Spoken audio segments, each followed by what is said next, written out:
Hey, Quicksters, welcome to Quick Take. I'm your host, Susie, along with James. Hey, James, how are you? I'm super good. I've got lots of energy today hanging out with Me you. too.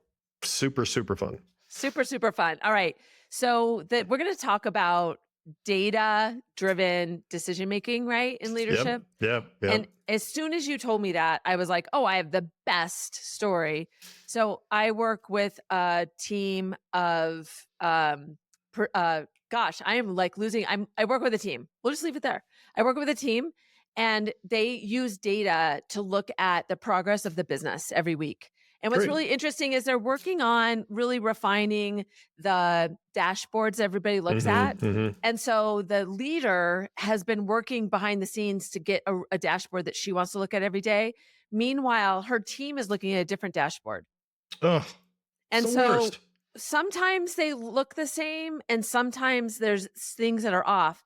And so what they do is when things are off, they have to like do some investigation behind the Oh my scenes to gosh, figure yeah. it out, tie it all together because they can't question what she's saying Right, right. until Oh my they gosh. know if it's right or not. So it's Yeah. so interesting. I'm sure this is something that it sounds so easy, right? Doesn't data deliver decision making sound like just give me the data, we'll make good Right. But I decisions? do think it is so foundational.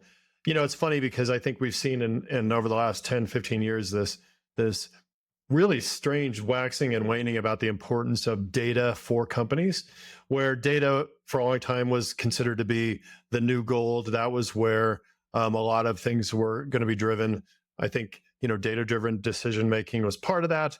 Yeah. And then I think that came out of fell out of fashion. But then generative AI exploded, and then when people realized that, look, my entire generative AI or big data work is going to be predicated on me having good data, that had a little bit of a resurgence there. But I think to your point though is like if a company doesn't think about this holistically, you do end up in these situations where you spend a ton of time trying to decompose some field and some table or some data in somebody's dashboard to try to understand what's going on. Uh, that what you described just gives me so much Mhm. anxiety and frustration, having been there, where you spend a lot of energy trying Yeah. to do what is wildly unnecessary if you had a good data strategy. Yeah, for sure. And it is so much energy and so much Oh, doubt and lack of trust. Even the hmm. next time you look at it, you're like, is this really real? Right. Yep. Yeah. So, what are the tips that you have for leaders when you think about this challenge? I think the first thing I want to comment on is I gave a little bit of a history lesson on where data is. Um, the truth is, it is here to stay and will only get more important. So it is critical that my first piece of advice is to create a data literacy program for your leaders. Hmm. Help them understand the difference between data and information. Help them understand how they can use data. And it's easy for me as a CTO to get my head around this. We think about it a lot. Where is the data coming from? How do we maintain that data? But this data literacy needs to go from technology, sales, marketing, legal. The number of conversations I've had about data and data provenance with my lawyer friends in the last 6 months. I never would have thought many of these organizations would have cared. But the truth is that data literacy needs to be Oh, something that everybody at a leadership level is really working on. and it's like, stop what you're doing and do this because Yes. it's like, it's not sexy, it's not fun, but we Hmm. go from meeting to meeting. And it makes me think of one of my kids is in a role where she has to pull data. And one of her leadership Right. in the middle of a kind of like a IM came to her and said, hey, can you change the report to look differently by 30%? And she was like, what? And that makes me think that her leadership doesn't Hmm. understand Right. all of Right. the data. Like you said, the literacy is low, so then Hmm. they're more reactionary, Right. in the moment because they're busy doing other things. Hmm. They don't wanna Hmm. slow down and understand. Well, and I think people need to understand the data that is available to them within the company. I look back on our time in cable, and the giant gap between at the time, granted this is before streaming, the gap between who had cable and who was watching television was Yeah. something that we could not actually understand. We could Yeah. not, there was no data to prove that. Cable Yeah. measures and still does measure not viewers more so than homes passed. Think about that. That's how cable was. It was Yeah. just Everybody. what homes did what Everybody. homes was there a cable running next door to it? Yeah. You know, that literacy of the data that was available to your domain is super interesting. And I think the second item is really not only the literacy of the data, but creating a centralized and unified place for your organization to understand where the data is coming from. Yes. Because I think to your point, that company has to have a canonical understanding of these pieces of Mhm. information: sales, accounts receivable, attrition, marketing dollars spent. We all have to agree that this is the source of record, right? We all have to agree that we are going to get that data from these places. I have worked with a company that has had that very problem where budget decisions were made based on two different data sources.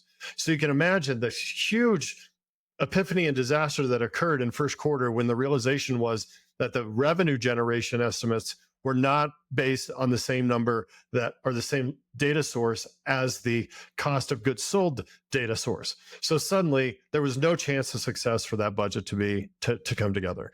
I think it's critical that you agree to where that data is coming from. Yeah. Oh my gosh. But I have to say, and maybe this will tie into your last one, or we need to talk about it, but you get so energized by this, and these could just like come off your tongue about all the different things. But for me, I'm going, where would I start? What I don't have time for this. This is so much. I'm overwhelmed. Like, how do you talk to somebody that doesn't have this understanding of the power of this and stopping and spending the time to really understand it? Well, I think the truth is that the industry has caught up with the reality of this. I think a great example is Salesforce. Salesforce as a product is working to be that thing for your company, right? It is a tool that has your sales data in it. It has your customer data in Yeah. it. It can have, what soft serve ice cream you wolfed down at lunch in it.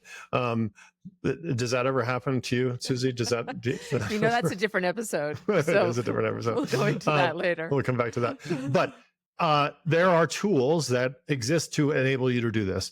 I think that if you simply decide that this is important, then you bring in the people that can help you. You don't need to say, we're going to do this by doing these things, but certainly understanding the importance of this, and then deciding where that data is, and then how it's the how and the what will come. The why has really got to be the first thing you decide. Okay. All right. That's fair. All right. What's your last tip? Well, and the third one is really just on top of that is you do need to build and leverage analytics tools, right? You can't use Excel exclusively as your tool. Look, I think the best way to think about this is, for many years, there was big data was a word that we used a lot. Data Yeah. lakes and the ability to store data. The fact of the matter is we have gone from maybe having hundreds of millions of rows of data that are being consumed and creating reports to hundreds of billions of rows of data. Now, we are with generative AI, you can look at whether it's ChatGPT or Grok or Gemini. They're looking at all the data, Yeah. all of the data. Yeah. BlackRock is looking at, when we evaluate a company, we look at everything ever published about that company ever. Wow. Yeah. So the truth is that the level and the amount of information that is available far exceeds perhaps the tools or the systems you've put in place. So even if you've done the first thing, which is created an environment for your employees and your leadership to have data literacy, secondly, you have created a central repository. Your ability to analyze that data is much different than it was 5 years ago. And you've got to start looking at these more aggressive and more modern analytics tools. Wow, that's so much. And AI isn't going to solve the data source No, problem. So you have to no, make it's going to sure make that it you have the worse. basis. Yeah. Also, Right. your reality will continue to get skewed. Yeah, and I think that's Continue. the funny thing about it. If you've been following the AI story at all, The concern is the data that you provide to your engine is skewed. Why is that? Because data is by definition skewed, right? And so and it may be skewed in a way that you're not aware of, or maybe a way you are aware of.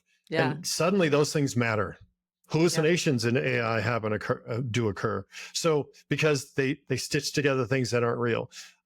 So data literacy is what we're talking about here. Understanding the nuances here, getting to being ensuring that the data you're using, what is your data, is right, and then using others' data actually tells the stories, and you understand where it's coming from. So this is no longer just something that is unique to the technology basement. This is now critical to every level of the business. Yeah, so it's building the foundation so that you can really leverage the things to, give you the power to look at it a lot of different ways. Yeah, that is so true, 100% true.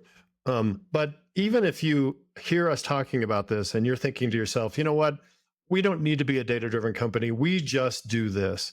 Look, the truth of the matter is, you are a data-driven company, and if you don't know how you're being driven by data, then you're actually not. You have the possibility of you making poor decisions. Data is key to how you're spending your dollars, how you're staffing, who you're hiring, where your products are being consumed. All those things are data based, and it is key that you start to appreciate the criticality of this and how people are using data around you. Love it. Love it. All right. So what are the 3 tips? First one is to solve that problem I just described. Create data literacy of your C suite, create data literacy of your direct reports, your management. Help them understand how important this is today. Help them understand the vendor data that you have. Help them understand where the vendors are getting their data. Start teaching, get your people the education, the understanding around data literacy. Second, create a book of record, a canonical understanding of where your company's important data is. What data do we consider to be factual? What is our data sources of record? What do we want to consider the important data, and what do we consider not as accurate or trustworthy? And then third, start appreciating the fact that you need to have tools and systems in place to start consuming very large pieces of data. The role that data plays in your day-to-day business is only going to get more acute, and without advanced tools, I think you'll get left behind. Yeah. So such an important thing. It may seem not sexy to start with, but over time and when you really get people talking about it, it will really Yeah, inform your future. yeah. Take that first step, create the data literacy, and it'll blow your mind. Yeah. You'll really realize how important this is, and that this isn't just something that you should be talking about occasionally. It's really a big deal. Yeah, foundational. Thanks, James. Thank you.